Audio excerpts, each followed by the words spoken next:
Hello everyone, welcome to our channel, and this is our first video about Ezra Pound and T.S. Eliot. Today we're going to be exploring about the writers and the background, their style, philosophy and standpoint on any issues pertaining American lit, and basically their similarities and differences. Okay, to start off, let's talk about who is Ezra Pound. Ezra Pound, who is also known as Ezra Loomis Pound, was born on the October 30th, 1885 in Hailey, Idaho, US. Sadly, his life was cut short as he died on the November 1st, 1972 in Venice, Italy. He is considered the most influential and difficult poet of the 20th century. Some of you might be wondering, how is he considered the most influential and difficult poet of the 20th century? Okay, so why is he considered that? It's because this reputation comes from his revolutionary approach to poetry and his huge impact on the modernist movement. Just to review on modernism or the modernist movement, it's a cultural movement during the late 19th century until the mid-20th century, which is 1850 until 1950. This movement emerged as a response to big changes in Western culture like industrialization, secularization, influence of science, technological innovation, and geopolitical shifts after World War I. Modernism often focused on breaking the rules, or in other words, a break from traditional forms with a focus on individual experience and subjective realities. Now that you know a bit about modernism, let's get back to Ezra Pound. From a young age, Pound was diving deep into language and literature. He studied at the University of Pennsylvania and Hamilton College. He was super smart and learned loads of languages like Latin, Greek, French, and even Anglo-Saxon. After a short teaching job in Indiana that didn't work out, he took a leap. In 1908, with barely any money and just a suitcase and some poems, he sailed to Europe. He published his first book, A Lume's Panto, in Venice, and then moved to London where things really started picking up. He became part of the literary scene and quickly gained attention for his bold new style. He released books like Personae and Exaltations and got involved with other big names like Y.B. Yeats. Pound also played a huge role in starting the Imagist movement, which focused on clear, sharp language and strong imagery instead of the old flowery style. So yeah, Ezra Pound wasn't just writing poetry, he was changing the game and shaping modern poetry. Towards the end of his life, he got involved in fascist politics, especially with Mussolini, and didn't return to the US until 1945, when he was arrested for treason for broadcasting fascist propaganda by radio during World War II. Also, a quick fun fact, he was a music reviewer once during the early years of World War I. Now, enough about Ezra Pound himself. Let's dive deeper into his writing style. As I said before, he helped start the Imagist movement. He, Hilda Doolittle, who he lived with, and her future husband, Richard Eldington, are credited as the founders. Pound focused on clarity, precision, and economy language.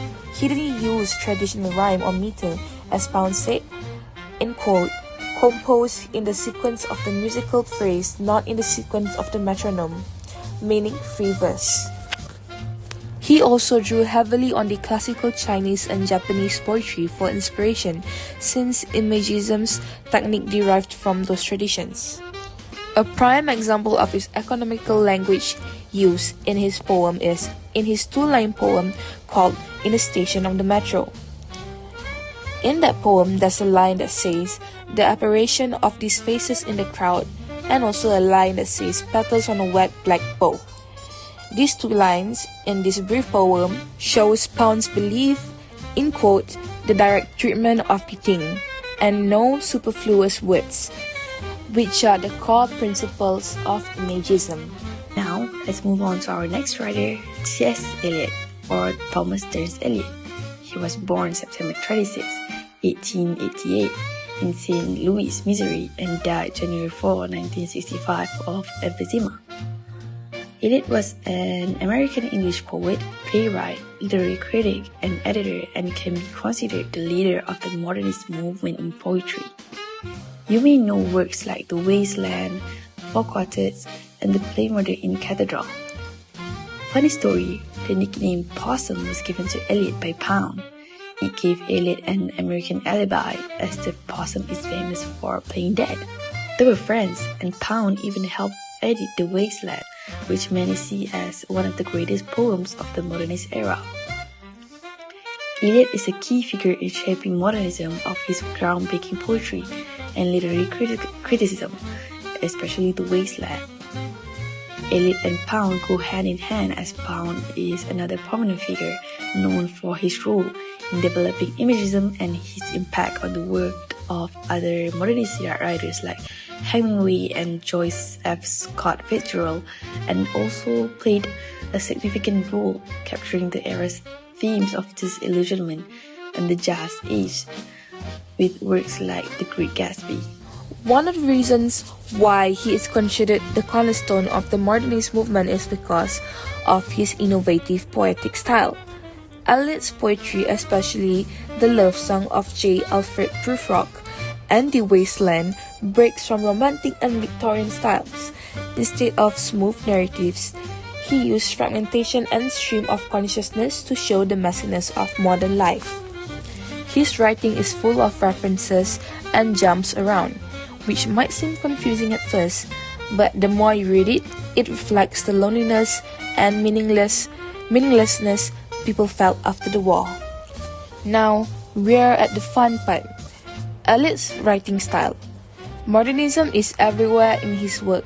The love song of J. Alfred Prufrock and The Wasteland are critical texts of modern thought. Modernism broke away from traditional styles.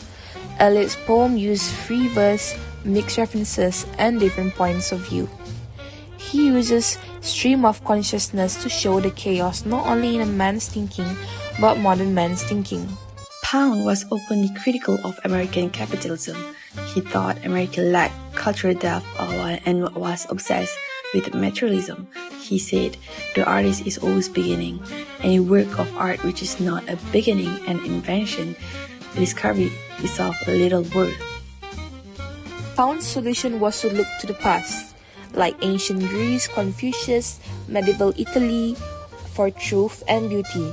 Culture needed rebuilding from classical values, not modern consumerism. Eliot believed spiritual decay was the heart of America's post-war crisis. He converted to Anglicanism, took British citizenship, and turned away from America. His writing is drenched in religious and existential longing. Today, both are icons. Pound's contributions like editing, translations, images, ideas are foundational, but his fascist politics complicate his legacy. Their friendship, editing each other's works, and shared vision of literature as serious, spiritual, intellectual, these bonds make them cornerstones of the lost generation. Whether you're a fan of Pound's intensity or Eliot's introspection, these two didn't survive post-war chaos. They defined writing through it. Thanks for watching. Don't forget to like, comment, and subscribe for more deep dives into the writers of the lost generation.